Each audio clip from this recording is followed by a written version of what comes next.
nous gênait dans la mesure où les juges d'instruction ne les avaient pas repris, considérant que bien qu'ils ne soient pas étayés par les plaignantes, eh bien, il y avait un doute. Or, en droit français, vous ne l'ignorez pas, le doute bénéficie à l'accusé, au mis en examen, à l'inculpé, peu importe, encore une fois, le statut qu'on lui donne. Et là, monsieur Tariq Ramadan, pour des raisons vraisemblablement, probablement, assurément liées à sa personnalité et son profil, le doute ne lui a pas profité. Mais ça, ce n'est pas mon propos, ce n'est pas notre propos aujourd'hui. Nous en parlerons, le cas échéant, devant la juridiction, lorsque nous aurons peut-être à évoquer son cas. Pourquoi je dis peut-être?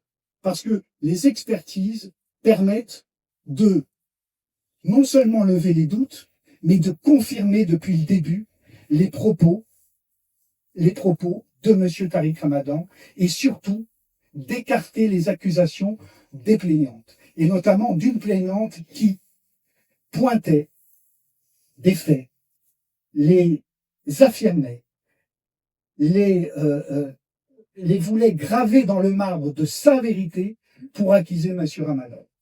Et bien qu'elle ne n'en justifiait pas, inventant différentes histoires pour expliquer qu'elle n'avait pas d'éléments matériels qui les corroboraient.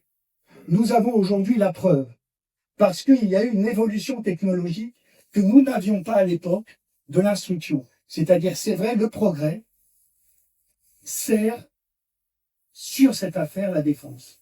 Parce que ces expertises qui n'étaient pas possibles lorsque cette instruction a débuté, ou en tous les cas, elles n'étaient pas possibles parce qu'elles n'étaient pas aussi approfondies, aussi techniques. Et c'est la raison pour laquelle M. Tariq Ramadan s'est adressé à des experts de renommée mondiale.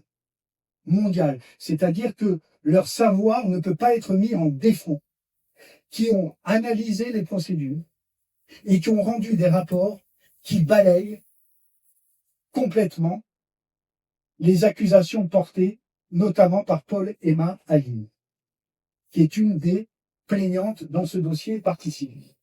Alors, je l'ai dit, ces éléments sont également très importants, capitaux pour la défense de M. Tariq Ramadan en Suisse, et mes confrères autour de moi vont vous expliquer les uns après les autres quels sont-ils. Donc, en premier, vous aurez notre confrère suisse Guéric Canonica, qui est intervenu dans la défense de M. Tariq Ramadan en Suisse, qui va vous expliquer l'apport de l'expertise en stylométrie qui a été faite et qui a une force énorme pour solliciter vraisemblablement, probablement, assurément une demande de révision du procès de la condamnation suisse de M. Tariq Ramadan. Ensuite, vous aurez mon confrère Wadi El Mamouchi qui va vous expliquer les différentes expertises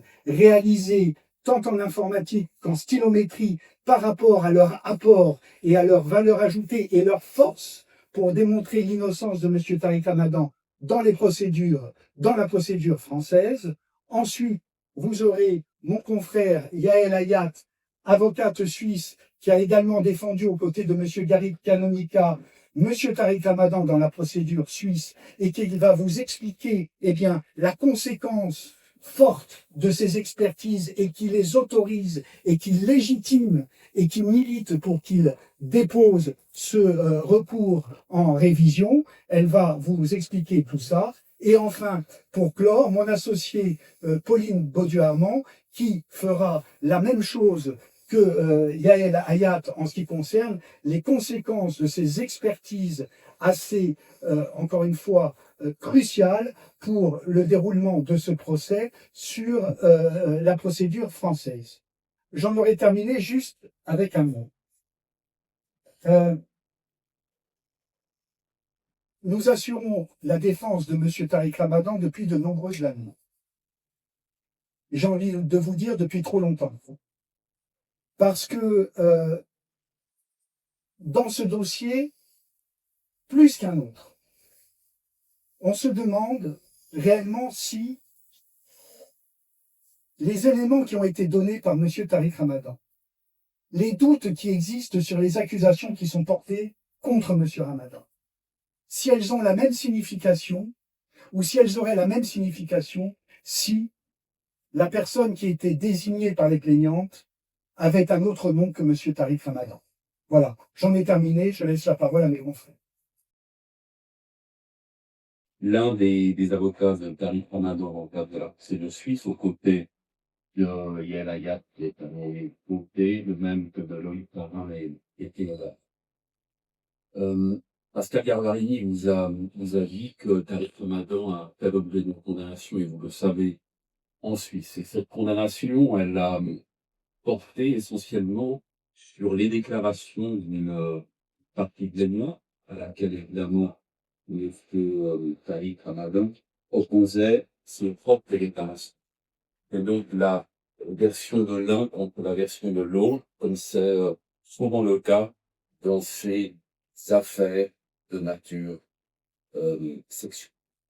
Pascal Garbarini vous a dit que le temps est aujourd'hui venu de convoquer la science, c'est-à-dire de mettre de côté ce qui relève par nécessité de l'interprétation, fluctuante parfois en fonction des instances judiciaires, en fonction des personnes qui peuvent examiner des mots, pour revenir donc à la science. Et à la science seulement, c'est-à-dire ce qui ne souffre pas, ou à tout le moins, de très peu d'interprétation. Et lorsque vous entendrez dans quelques instants Yael Hayat, elle vous expliquera qu'ici, dans ce que je vais vous présenter dans quelques instants, il n'y a pas matière à interprétation. La preuve est absolue, elle est rigoureuse, elle est scientifique. Et cette preuve que nous convoquons aujourd'hui, c'est, Pascal Garbarini vous l'a dit, la stylométrie. Qu'est-ce que c'est que la stylométrie en quelques mots brièvement? C'est l'étude des particularités lexicales, syntaxiques d'un texte, d'un corps de texte, en vue de tenter, dans la mesure du possible, de le rattacher, de l'approprier à un auteur donné. Alors évidemment, dans le cadre de cet examen, chaque détail compte. Ça peut être un espace, la gestion d'espace, les types de ponctuation, la grammaire, les erreurs grammaticales ou encore la syntaxe. La stylométrie se décline évidemment elle-même en plusieurs méthodes, et celle à laquelle nous avons eu recours dans le cadre de cette affaire suisse s'intitule la linguistique computationnelle médico-légale ou linguistique assistée par ordinateur. C'est la stylométrie de référence, celle qui ne peut pas faire l'objet d'interprétation et qui est une preuve scientifique absolue. On pourrait vous parler longtemps de cette stylométrie, mais ce n'est probablement pas l'objet essentiel de cette conférence de presse de ce jour. Mais j'aimerais quand même vous indiquer un certain nombre d'éléments complémentaires. Le premier, c'est que cette science, qui n'est pas nouvelle en soi, mais qui a connu un élan considérable dans les derniers mois et dans les dernières années, a permis, en France par exemple, mais également aux États-Unis, de résoudre, ou à tout le moins de faire avancer des affaires qui patinaient, si vous me passez l'expression, depuis de nombreuses années. En France, on pense notamment immédiatement à l'affaire du petit Grégory. La stylométrie a été mise en œuvre dans le cadre de cette affaire et a permis une avancée notable du dossier. Et elle a permis une avancée notable du dossier, c'est un élément intéressant, en mandatant, en mettant en œuvre, c'est la justice française qui l'a fait, une société suisse établie en Valais qui semble avoir des connaissances extrêmement poussées et approfondies en la matière. Une autre chose qui est intéressante en lien avec la stylométrie, toujours, c'est qu'elle a depuis peu de temps un écho académique important en Suisse, puisque l'école des sciences criminelles de Lausanne y porte une attention particulière et a obtenu d'ailleurs le soutien du Fonds national suisse afin de faire avancer les recherches menées par le professeur Tao. Dans le cadre de ce volet suisse, nous avons donc très récemment obtenu un rapport de la doctoresse Chasky, experte de renommée mondiale à l'intégrité et l'honnêteté intellectuelle évidemment irréprochable, qui donne un nouveau regard, pour ne pas dire bouleverse, chamboule, renverse la condamnation dont Tariq Ramadan a fait. Ce nouveau regard, Yael Hayat vous l'expliquera dans quelques instants. Elle vous en expliquera les conséquences que cela doit avoir aujourd'hui en termes procéduraux. Je vous remercie de votre attention.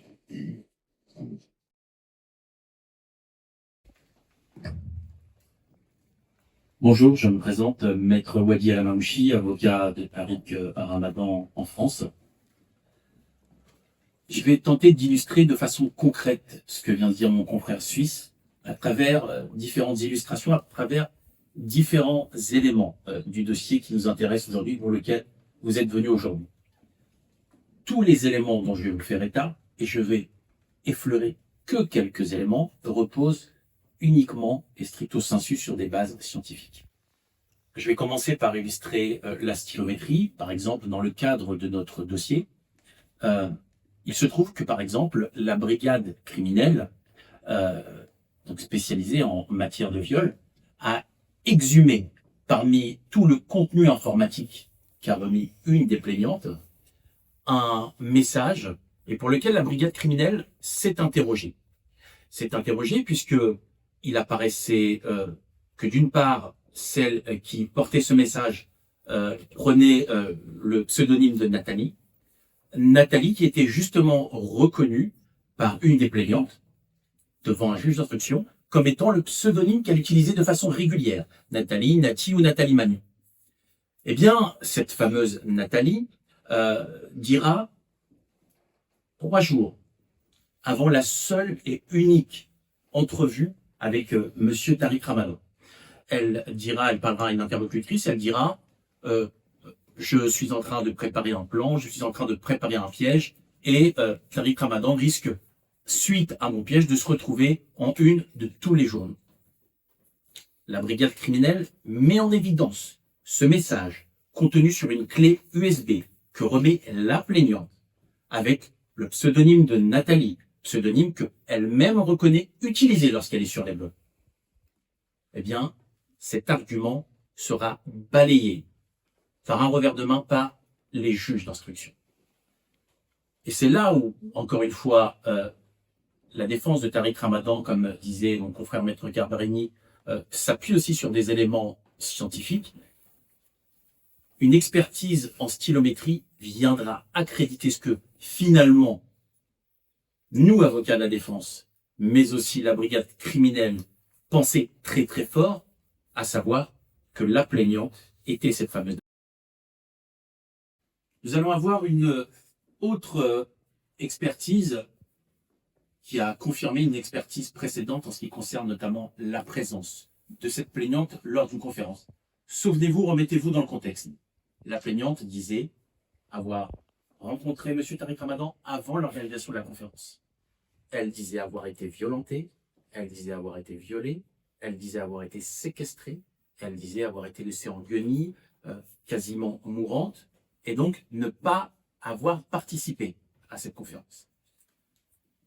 Nous avons produit des photos qui sont au dossier, où un expert désigné par les juges d'instruction a lui-même considéré qu'il y avait de fortes chances que la personne qui était sur les photos fournies par la défense de Tariq Ramadan était bien la plaignante en question. Donc cette plaignante qui dit ne pas avoir assisté à la conférence parce que blessée, violée, torturée, etc., séquestrée, eh bien, un expert indépendant désigné par les juges d'instruction corrobora qu'il y a de très fortes chances finalement qu'elle ait pu participer à la conférence et sans aucune, bien sûr, échymose, sans aucune espèce de blessure. Elle contestera, elle niera. Et M.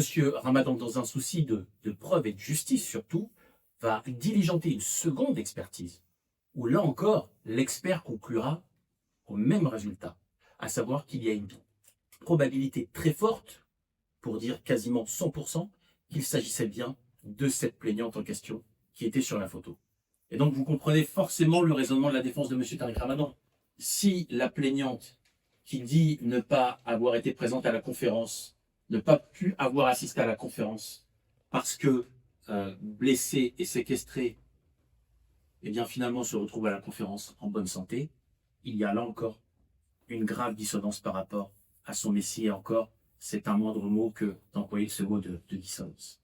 Il est là, hein, la conclusion de l'expertise est toujours là. Voilà. La conclusion de l'expertise, l'individu présent sur les photographies prises lors de la conférence de Tariq Ramadan correspond avec une certitude de 100% à la plaignante en question. Vous avez aussi, et c'est extrêmement problématique, l'existence d'un blog qui s'intitule « Mon intime conviction ». Ce blog, il est particulier, pourquoi?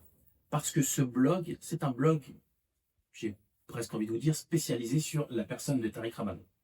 C'est un blog où ne se disent que des choses atroces sur la personne de Tariq Ramadan. La plaignante en question va reconnaître que ce blog lui appartient. À ceci près qu'elle va dire avoir créé ce blog après la seule et unique rencontre avec M. Tariq Ramadan, c'est-à-dire soit après le 9 octobre 2009.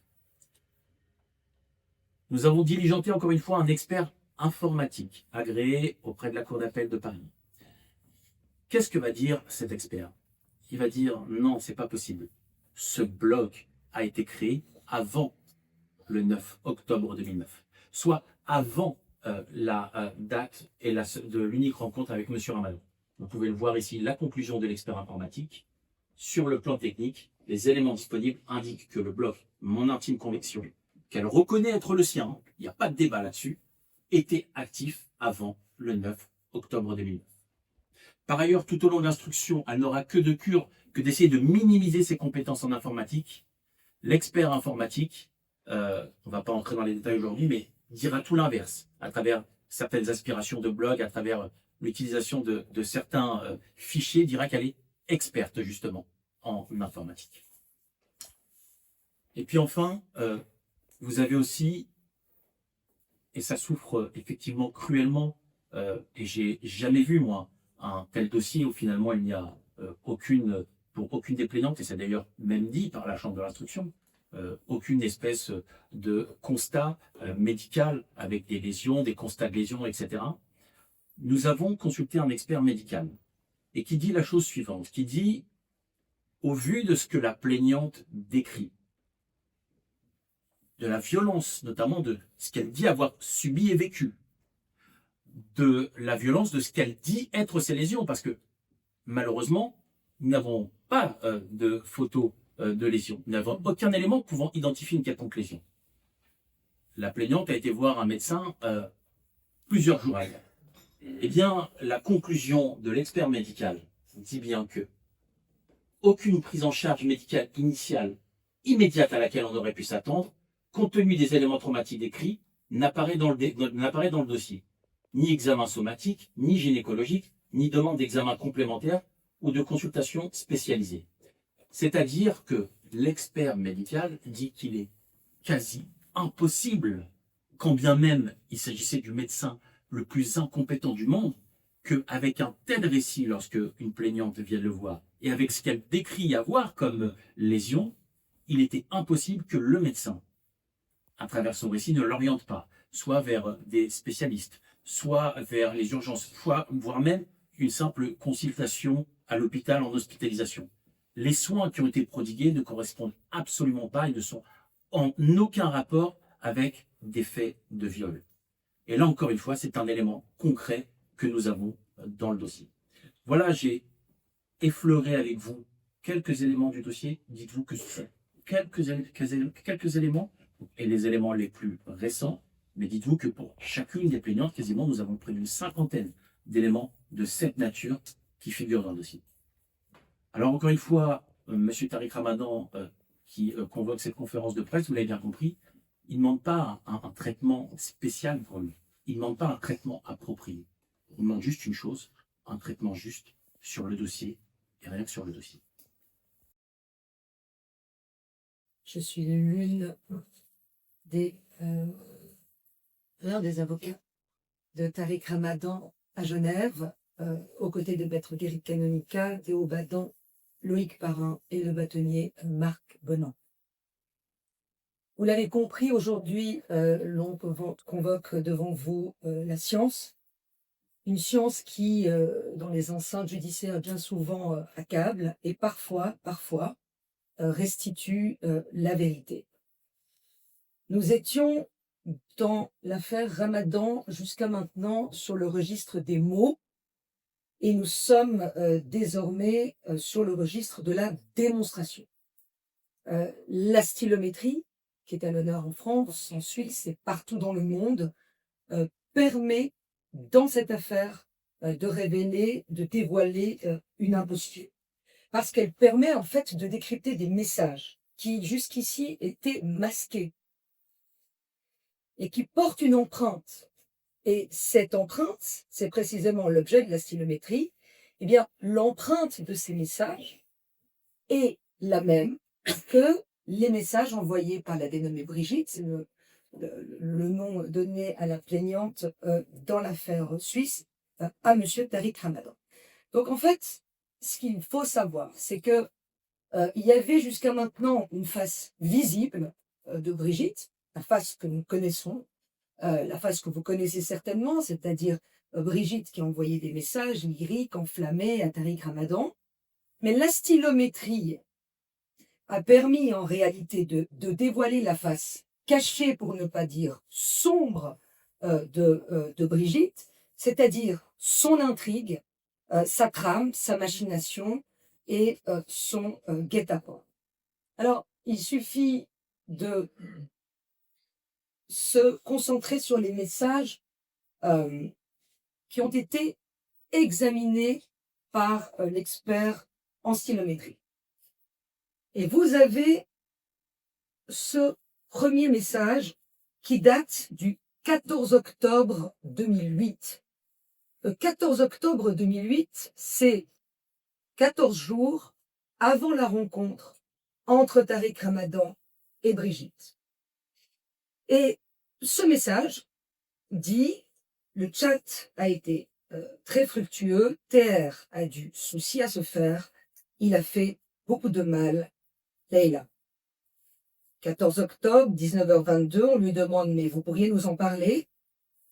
Elle répond le 15 octobre à 8h38, à enfoiré et demi, une vraie torpille en prépa. Une vraie torpille en prépa. Juste, évidemment que dans le cadre de la procédure, Brigitte a réfuté être l'auteur de ces messages. Elle a nié être l'auteur de ces messages qui désormais, et c'est les conclusions de l'expert, avec certitude, l'expert affirme qu'elle en est bien l'auteur. Et c'est quelque chose, évidemment, qui est renversant. Pourquoi? Parce que nous sommes 14 jours avant la rencontre, et c'est-à-dire que dans cette face cachée, en coulisses, nous avons cette pseudo-Leïla, en réalité Brigitte, qui évoque, affirme qu'une torpille est en prépa, et dans un même temps, nous avons la face visible de Brigitte, qui, de façon contemporaine et simultanée, écrit à Tariq Ramadan.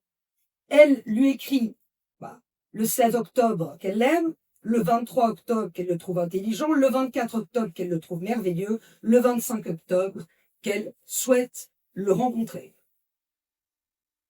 Et puis évidemment qu'ils se rencontreront puisque la cible est désormais visuelle et ça n'est pas un hasard si ce jour-là, elle montera dans la chambre 501 de l'hôtel Montrepos à Genève.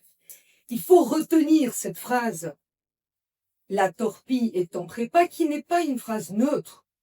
Quand on parle de torpille, évidemment qu'on emprunte au langage de guerre, c'est un engin de guerre rempli d'explosifs, utilisé sous l'eau, c'est-à-dire que c'est pas une guerre face à face. C'est pas une guerre sur le terrain des idées qu'on s'apprête à livrer. C'est une guerre en tenue de camouflage, en sous-marin. Et c'est exactement ce qui va se passer. Parce que Brigitte, évidemment, va se présenter sous les plus beaux attraits à Tariq Ramadan, mais elle a un projet qui est très clair, amorcer, séduire, abattre, comme une torpille qui explose sa cible. Et au fond, ce message, pourquoi il est important et pourquoi il est renversant? Parce qu'il permet d'affirmer que rien dans cette affaire ne relève du hasard.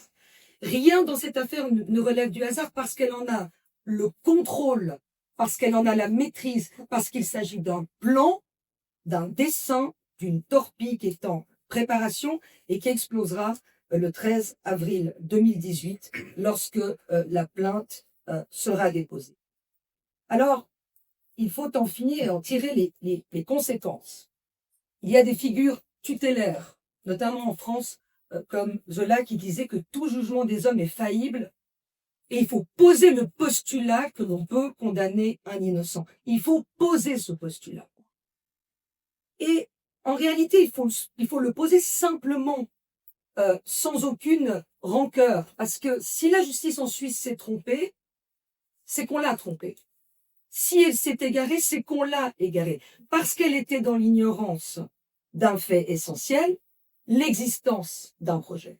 Et là, au fond, cette stylométrie, c'est en quelque sorte une torche qui vient éclairer cette affaire.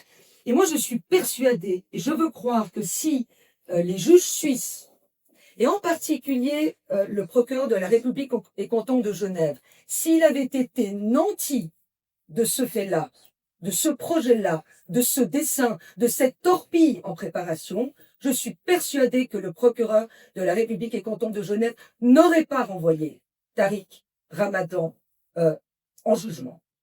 Alors, nous, avocats suisses, demain, nous réparerons cette ignorance par un acte judiciaire qui est une demande de révision que nous allons déposer dans les prochains jours parce qu'il faut reprendre l'ouvrage. Il faut maintenant savoir qui est derrière ce message, qui est derrière cette torpille en préparation. Est-elle la seule fossoyeur de Tariq Ramadan ou y a-t-il des complices ou des autres auteurs? Il faut reprendre cet ouvrage pour savoir qui se cache derrière cette machination qui est le projet que l'on vient ici de vous révéler. Et poursuivre l'enquête, et je crois que désormais, savoir, et vous saurez, vous êtes nantis désormais de cette vérité, et chaque fois que vous entendrez des allégations d'une ou l'autre des plaignantes, et en particulier de la plaignante suisse, vous aurez une petite musique, pour ne pas dire un requiem derrière, dans votre tête, la torpille est en préparation.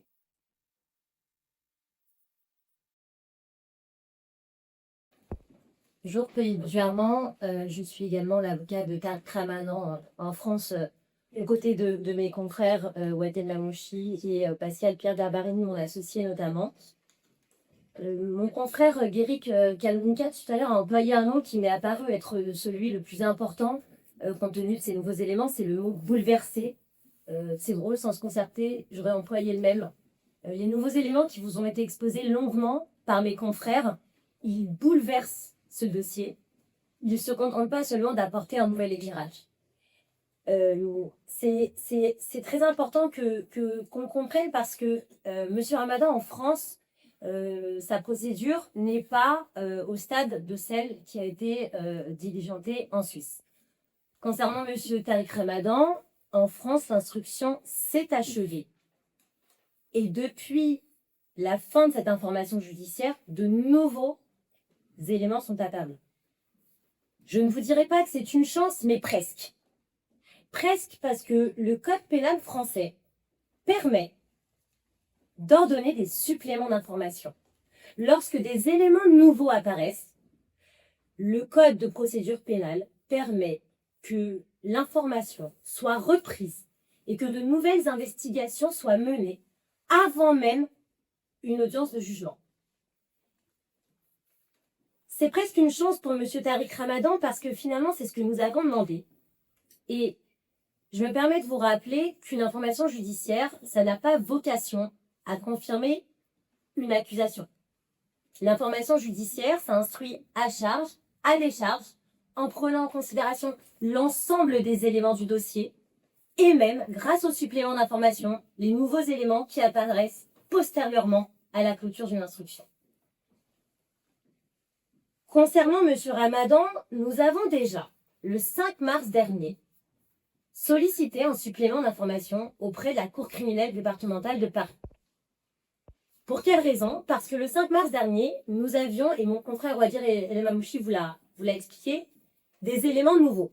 Le premier élément que nous avions, c'était l'expertise faciale de Mme Paul-Emma Aline, qui indiquait qu'à 100%, cette dame se trouvait non pas séquestrée dans une chambre d'hôtel, mais présente à la conférence de M. Tariq Ramadan. Nous avions également cette expertise médicale sur l'état qui devait être le sien après les faits qu'elle dénonçait. Et puis nous avions également eu, dans l'intervalle, des éléments de preuves formelles selon lesquelles des manipulations, des pressions, des intimidations étaient intervenues dans ce dossier. C'est si vrai que ces éléments ils nous ont été produits par certaines des plaignantes elles-mêmes, notamment Madame El Ayari, qui elle-même a évoqué un piège. Et c'est également si vrai que, à l'heure où je vous parle, une information judiciaire est ouverte au tribunal judiciaire de Paris concernant des interventions de tiers sur les plaintes, sur les déclarations que devaient avoir les plaignantes à l'encontre de M. Tariq Ramadan. Vous avez le message de Madame Ayari sur l'écran, sur le piège qui a été tendu à M. Ramadan.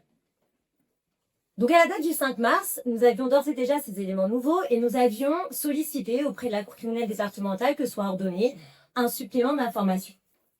Ces éléments qui sont forts, très forts, n'ont pour l'instant pas trouvé d'écho puisque nous n'avons pas obtenu de réponse à notre demande de supplément d'information.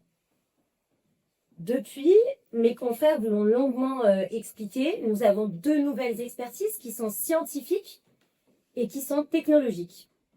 Et je vais m'autoriser à vous faire un tout petit peu de lecture concernant l'arrêt de mise en accusation de Tariq Ramadan. L'arrêt a été rendu en juin 2024. Il a ordonné le renvoi de M. Tariq Ramadan devant une cour criminelle départementale pour 3 plaignantes. Et concernant le blog de Mme Paul-Emma Aline, l'arrêt relève qu'aucune vérification technique ou technologique n'a permis de remettre en cause la parole de Mme Aline, que ce soit sur la date de création du blog ou la possibilité d'antidater. L'expertise dont nous vous avons fait état nous permet d'affirmer désormais que ce blog a été antidaté. Et vous voyez, ça va plus loin, parce que la chambre de l'instruction, elle concluait « En l'état, il n'est pas établi que Mme Aline aurait anticipé sa dénonciation. En l'état, désormais, il est établi que Mme Aline a anticipé sa dénonciation. » Et c'est la même chose concernant la stylométrie.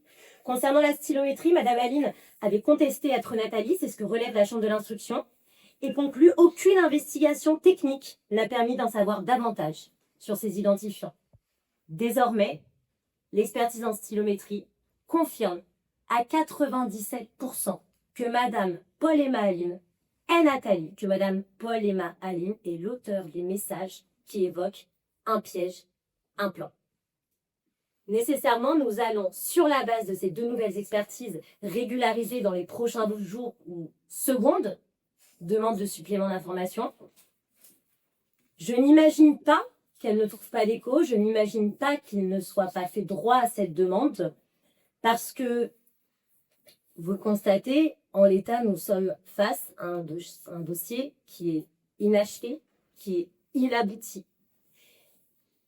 Et juger un homme devant une cour criminelle sur un dossier inachevé, inabouti, c'est réaliser un procès qui n'est pas contradictoire. Ce n'est pas le droit à un procès équitable et c'est surtout le meilleur moyen de conduire ce procès à un échec et à une erreur judiciaire.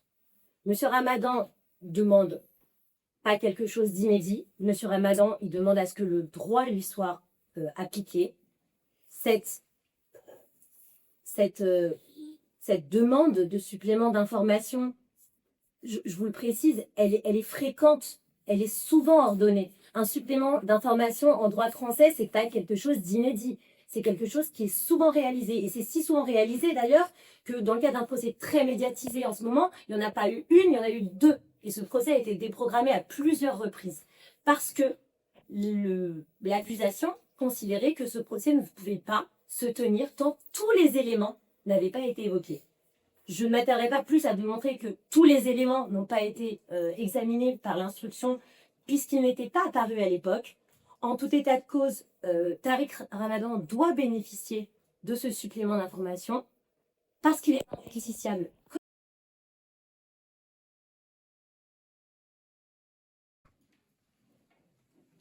D'abord, j'aimerais commencer par les remerciements. Je vais essayer d'être court. Il y a quand même un certain nombre de choses à dire, de réflexions à avoir. Mais j'aimerais remercier tous mes avocats qui sont présents ici et qui se sont présentés. Remercier également ceux qui n'ont pas pu être des nôtres parce que finalement, ça aurait été une conférence de presse avec trop de monde. Certains n'ont pas pu venir, d'autres n'ont pas été impliqués directement dans les dernières démarches. Et donc, j'aimerais aussi remercier les absents. Les noms ont été cités pour la Suisse. Maître Théo Badan, Maître Loïc Pavin et Maître Marc Bonan. Et pour la France, Maître Nabila Asman, Maître Elisa Arfi et Maître Philippe Boyle. Je les remercie de cet engagement à mes côtés et de l'engagement pour faire en sorte que la vérité soit manifestée. Ce que j'aimerais dire au gré de tout cela, je les remercie et j'aimerais qu'on se rende compte de ce qui vient d'être dit. En d'autres termes, depuis le départ, depuis 8 ans, j'ai dit et répété que j'étais innocent. J'ai dit et répété que c'était un traquenard, qu'il y avait des personnes qui, sur les réseaux sociaux, parlaient et étaient en connexion. Aujourd'hui, les choses se confirment effectivement par la science, elles se confirment par des données qui sont irréfutables. Et ce que j'attends de ce point de vue, c'est que je sois jugé sur les faits, je sois jugé sur le droit et sur la justice, et non pas, encore une fois, il a été rappelé, parce que j'en étais persuadé, je l'ai dit et répété, si je ne m'appelais pas Tariq Ramadan, vous ne seriez pas là, ni moi non plus. Et qu'il y a une donnée qui est une donnée du coupable idéal. Et aujourd'hui, ce qui a été important pour moi, je me suis concerté, on s'est concerté avec les avocats pour dire à un moment donné, il faut aussi que la parole soit entendue, car à l'inverse de toutes les plaignantes, je ne suis pas allé sur les plateaux de télévision. Je ne suis pas allé parler. J'ai dit tout de suite, je fais confiance à la justice. En 8 ans, je ne suis allé que 3 fois. Ils étaient après des décisions sur un plateau. Mais sinon, je n'ai pas parlé. Parce que vous n'êtes pas mes juges, parce que les médias ne sont pas mes juges et que la justice, elle se fait au tribunal. Donc à partir d'un certain moment, comme il a été dit ici, depuis le 25 mars, on envoie une demande d'ouverture, il n'y a pas de réponse. C'est comme si, quand il n'y a pas d'écho médiatique, il y a un silence juridique. Et ça ne peut pas être. C'est une erreur pour le droit et c'est une déviance pour les médias, d'une certaine façon. Vous devriez être à l'écoute de ce que le droit dit et non pas avoir à l'influencer, parce qu'alors on marche sur la tête sinon. Et je peux vous dire que depuis 8 ans, je marche souvent sur la tête. Je marche souvent sur la tête parce que c'est un traitement qui...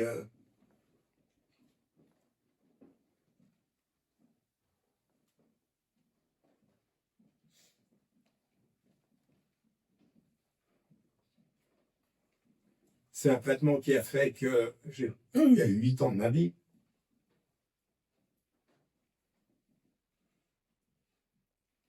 Il y a eu la maladie, il y a eu la prison, il y a eu la réputation. Je n'avais pas prévu ça, hein. Je n'avais pas prévu ce moment d'émotion, mais à partir d'un certain moment,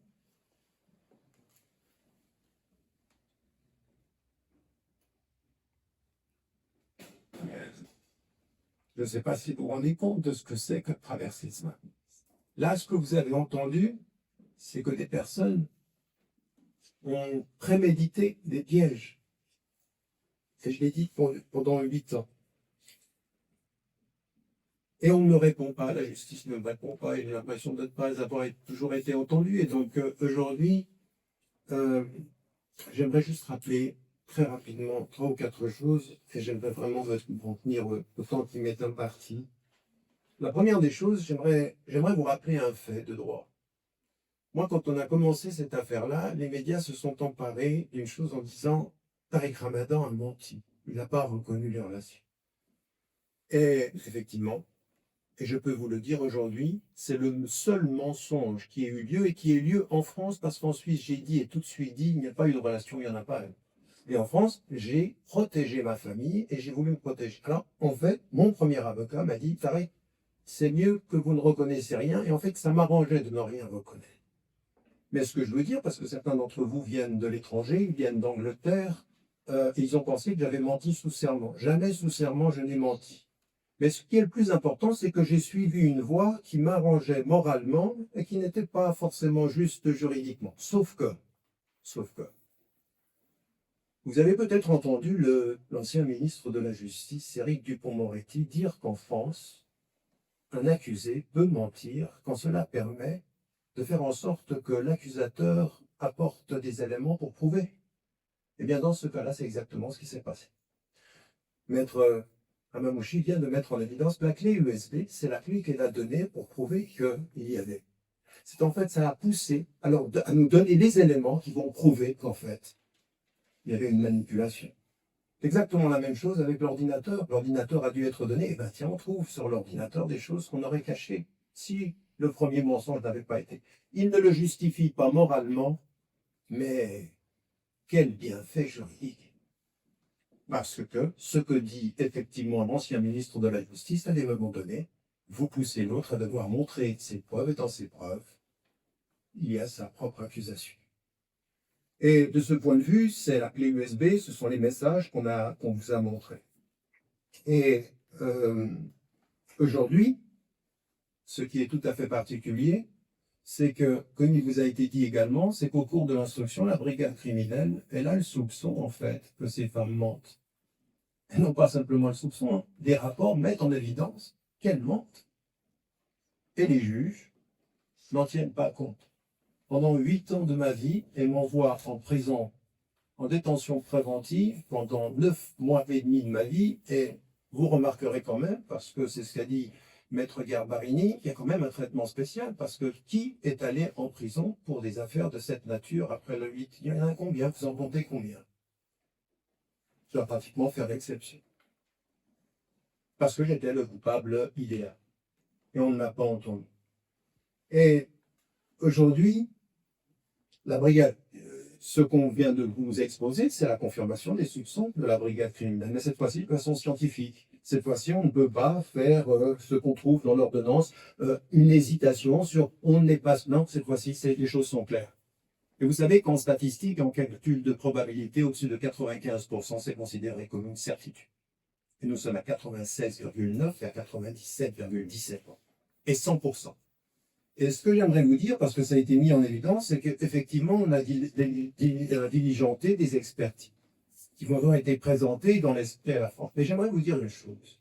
C'est que la première expertise qu'on a demandée, elle venait à 97 et à 100%. Mes avocats, par précaution, ont demandé à ce qu'on me fasse d'autres tests.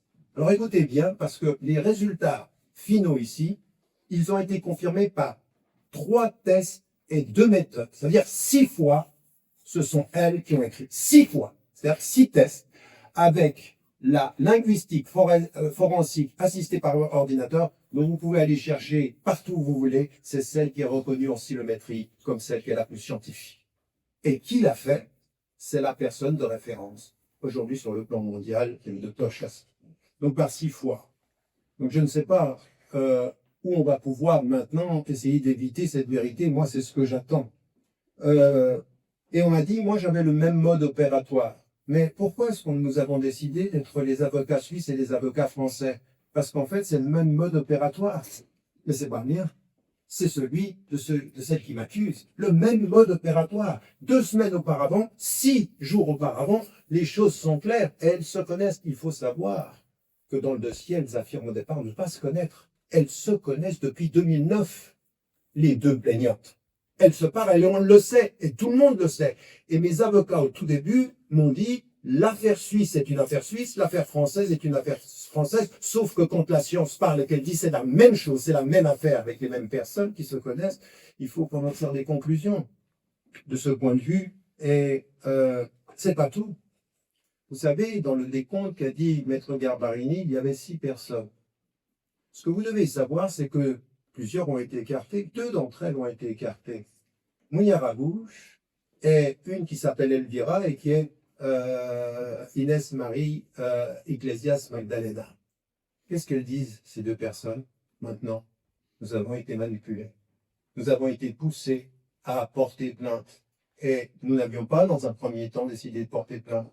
Mais il y a un homme qui apparaît de façon tout à fait étrange dans cette affaire-là, mais qui s'appelle Jean-Claude Elfassi, 17 fois condamné pour diffamation, 1 fois condamné pour escroquerie. Il connaît toutes les plaignantes. Et les 2 nouvelles plaignantes disent exactement ce que nous dit la science. Donc elles disent par leurs mots, il y a manipulation, nous avons été entraînés dans une affaire. Vous savez que l'une d'entre elles dit, j'ai même pas signé ma plainte. Mais dans le dossier, on l'a, puisque la police dit qu'elle a été interpellée par Jean-Claude Elfassi. C'est lui qui appelle la police. Et que Mounia Rabouche dit, il a pris de l'argent de l'Express. Et on a le email où il lui dit qu'il va lui donner de l'argent donné par le journal L'Express pour son témoignage. Ça va aller jusqu'où comme ça? Il faut qu'on prouve quoi pour que la vérité soit manifeste aux yeux de mes juges? Parce que ça, c'est aussi des éléments qui sont particulièrement importants. Ces 2 anciennes plaignantes, de ce point de vue, maintenant confirment par leurs propos cet élément-là. Mais ce qu'il faut savoir, c'est que pourquoi est-ce qu'il est intéressant de parler de Elfassi en 2009 dans l'affaire suisse? C'est que la plaignante suisse lui demande combien il paye. Combien il paye pour son témoignage. Et qu'on a écarté ceci comme si c'était pas important. Et que lui, il répond, je ne vais pas payer pour parler des ébats d'un islamiste intégriste. Donc il se parle d'argent. Dites-moi, dans le bon sens commun, une femme violée, elle vend son affaire. Elle la monnaie.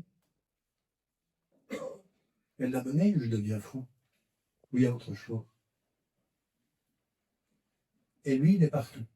Et donc, encore une fois, il faut savoir qu'une plainte qui est maintenant inscrite, et c'est une plainte en constitution de partie civile contre Elfassi, est en cours d'instruction.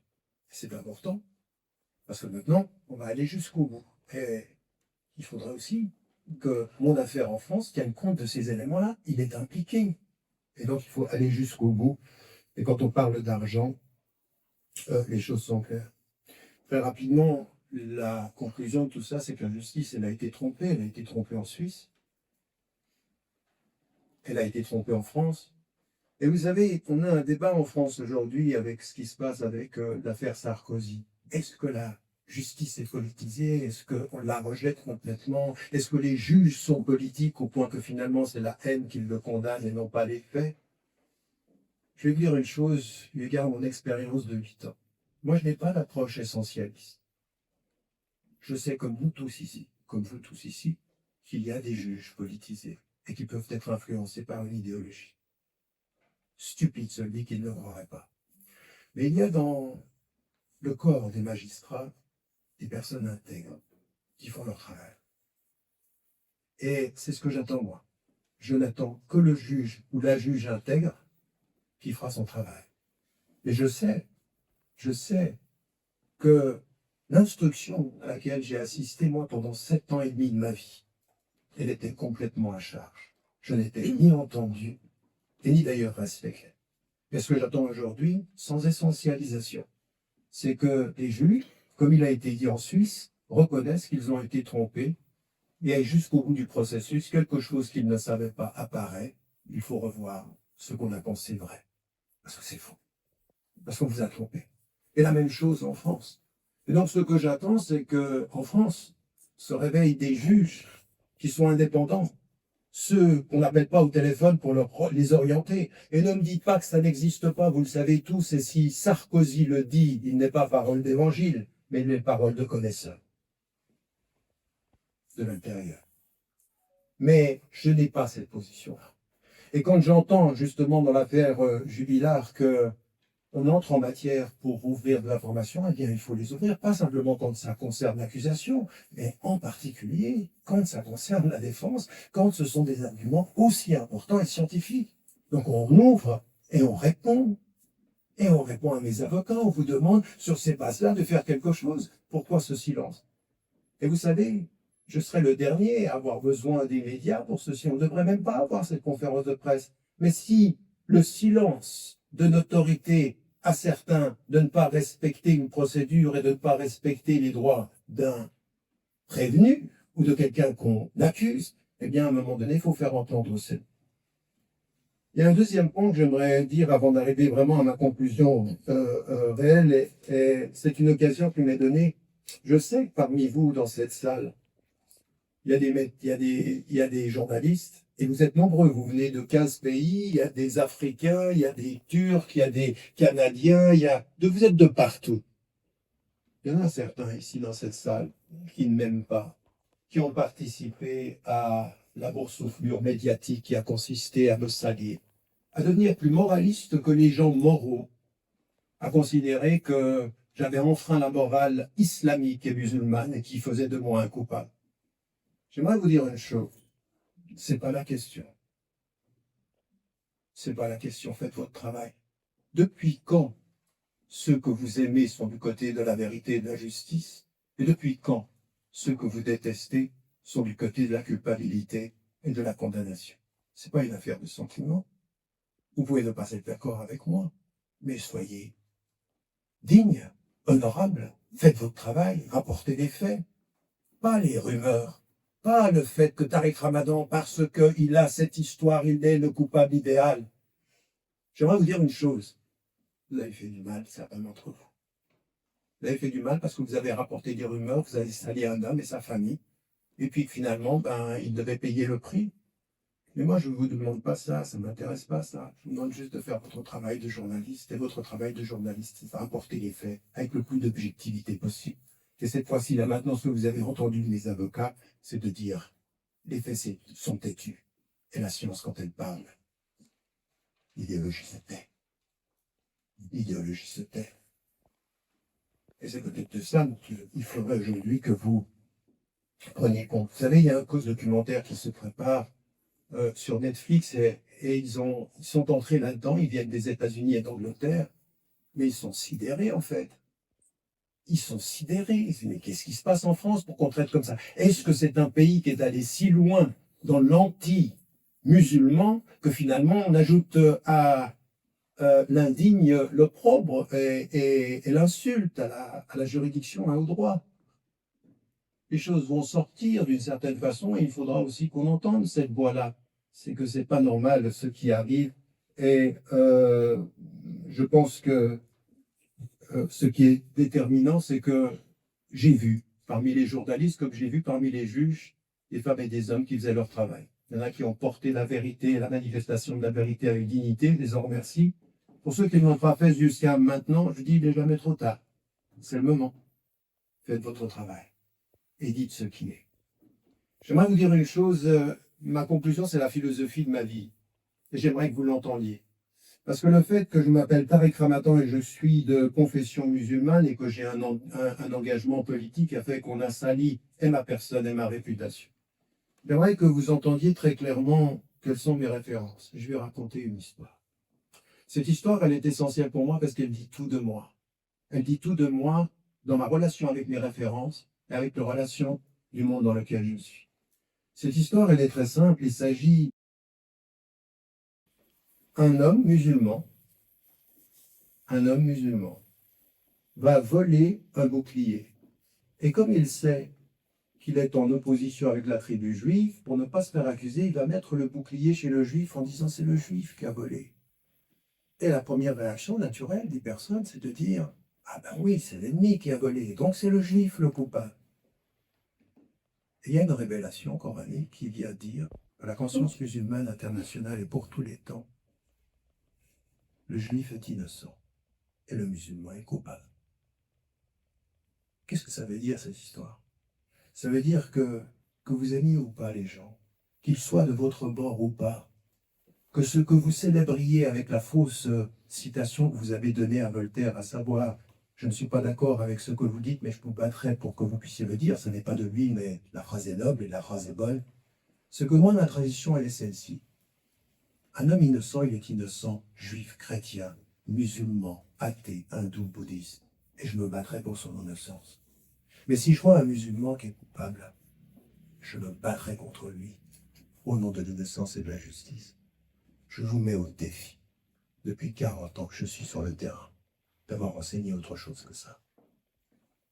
Et l'image qu'on a donnée de moi en France, elle est absolument pervertie. Elle n'est pas à l'écoute de ce message-là. On a voulu faire de moi le petit-fils de, le frère de, le descendant de, contre la laïcité, contre la République. Et finalement, ça justifierait qu'en